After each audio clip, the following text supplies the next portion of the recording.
입사 동기들과 술을 한잔 마시다가 어미새를 발견하고 날아가는 아기 새처럼 송하에게 다가간 현승. 하지만 송하가 그 자리를 피하고 맙니다. 본방을 보면서 느껴진 것은 현승이에게 자신의 모습이 쑥스러워서 그런 것이라는 생각이 들기도 했는데, 리뷰를 위해서 다시 살펴보니 순간적인 감정에 의해서 자리를 피한 것 같다는 생각이 듭니다.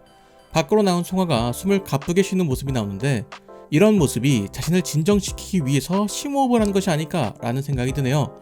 그리고 제가 생각하는 이번 회차의 하이라이트, 바로 현승과 가영의 케미입니다. 두 사람의 케미가 은근 좋다는 생각이 드네요.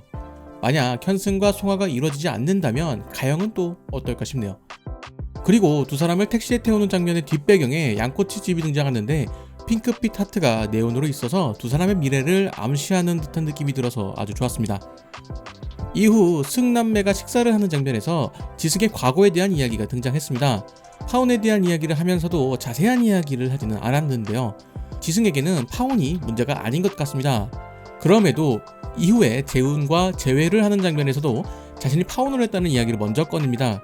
여기서 지승의 상태가 어떤지 예상해 볼 수가 있었습니다. 개인적으로는 지승이 남자 만나는 것을 꺼려하는 것이 아니라 겁을 내는 것이 아닐까라는 생각이 듭니다. 그 파혼에 대해서는 후회하지 않지만 본인이 아닌 다른 사람이 그 파혼을 문제 삼는 것이 아닐까라는 생각이 듭니다. 파혼과 이혼, 비슷한 듯하지만 약간의 차이가 존재합니다. 결혼을 한 뒤에 헤어지는 것과 결혼 직전에 헤어지는 것이죠. 이혼은 결혼 이후에 서서히 사이가 안 좋아진다고 볼 수 있겠지만, 결혼을 뒤집을 만한 커다란 결격 사유가 있는 게 아니라면 파혼을 하게 될 이유는 없다는 생각이 들기 때문이죠. 즉, 과거에 파혼을 했다는 것이 그녀가 문제가 있는 사람이라는 평가를 받게 된 것이라고 생각을 하고, 지승이 재훈에게 파혼에 대한 이야기를 처음부터 이야기한 것은 자신을 좋아하던 사람들이 파혼을 이야기한 시점부터 관심을 끊었던 것이 아닐까 하는 생각이 듭니다. 즉, 파혼이 문제가 아니라 파혼을 했던 적이 있는 게 문제였다는 것이죠. 그나저나 재훈이 지승에게 무작정 들이댈 줄 알았는데 생각보다 적정선에서 마무리가 되었다는 생각이 듭니다. 그리고 이 파혼에 대한 이야기는 효주에게 이어지는 듯합니다. 재신에게 송하라는 존재가 있다는 것을 효주 또한 알게 되었습니다. 이전부터 효주는 재신의 마음을 이미 알고 있는 상태였습니다. 그럼에도 효주가 재신과 함께한 것은 자신이 외롭지 않기 위해서, 혹은 그를 통해서 자신의 존재감을 확인하고 싶어서가 아닐까라는 생각이 듭니다.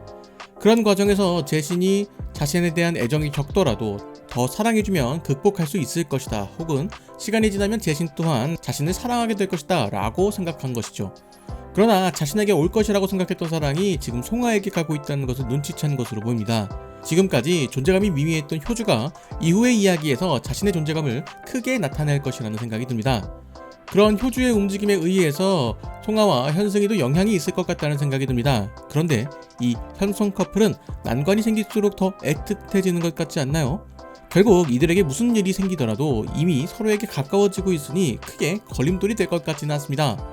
누가 봐도 서로를 사랑하는 사이인데, 그 외에 연승과 우연의 친구인 한소의 의미심장한 관계에 대한 이야기나 현승의 연애 상담 파트너 조카 하은이, 그리고 현승을 짝사랑하는 세림이와 현승의 방판 사무실 회식까지 그렇게 돌고 돌아 송하와 마주하게 됩니다. 그리고 송하에게 기댄 현승의 모습, 지금까지 긴장 때문에 정신을 놓지 않고 버티고 있던 현승이가 송하를 보고 긴장이 풀려서 순간적으로 버티지 못한 것이 아닐까 하는 생각이 듭니다.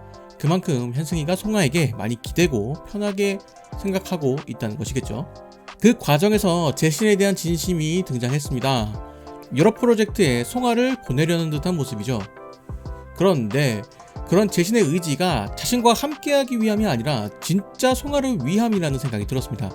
재신은 송하가 자신 때문에 유럽 프로젝트에 가지 않을 것이라고 확신을 하는 것 같았습니다. 재신도 송하를 진짜 사랑하는 것 같네요. 자, 이러면 제가 현승의 편을 안 들고 재신의 편을 들 것이라고 생각한 건 아니겠죠? 저는 무조건 현송 커플입니다. 6화 예고에 대한 이야기입니다. 새로운 브랜드 런칭과 함께 화장품 시연을 하게 될 모델이 못 오는 상황이 생겨서 현승이가 모델로 나서는 듯합니다. 야, 이러다가 현승이가 캐스팅되면 어떡하죠? 멤버 9명이 남자 그룹으로 데뷔하게 되어서 드라마에도 나오고 그러면 잘할 것 같은데 말이죠. 자, 결과적으로 현승이 무대에 오르게 되고 그런 현승이를 바라보는 재신과 송하의 표정이 상당히 대비되는 모습입니다. 그리고 그곳에서 효주와 송하가 마주하게 되는 것으로 보이죠. 드디어 두 사람이 제대로 마주하는 장면이라는 생각이 듭니다. 이전에는 송하만 효주를 알아보았고 이번에는 효주도 송하를 제대로 알아본 것이죠. 물론 이 상황 이후에 어떠한 상황이 생기지는 않을 겁니다. 다만 무언가 미묘한 기류가 생기겠죠. 유럽 프로젝트에 대한 이야기가 지속적으로 등장하는 것으로 보아 아마 드라마 중반에 송하가 유럽 프로젝트에 다녀오는 식의 이야기 전개가 있을 것 같습니다. 보통 이런 프로젝트는 막바지에 나오고 갔다 오면 끝나는 식인데 요즘 드라마는 이런 것도 잘 이용하고 드라마의 큰 시간의 격차를 이용하여서 드라마의 분위기를 반전시켜서 1부와 2부로 나누는 효과도 있으니 아예 불가능한 이야기는 아니라고 봅니다. 거기에 유럽 프로젝트가 상당히 중요한 역할을 할 수 있다고 생각을 합니다. 유럽 프로젝트에 재신이 혼자 가게 되던 송하만 가게 되었던 간에 재신은 효주와 결혼을 하게 될 것이라는 생각이 듭니다. 결혼을 하고 유럽 프로젝트가 종료된 3년 뒤에 재신은 이혼을 한 뒤에 다시 한번 송하에게 다가가는 것이 아닐까라는 생각이 듭니다. 그 이후부터는 재신과 현승이 송하를 두고 제대로 된 싸움을 하게 되지 않을까라는 생각마저 듭니다.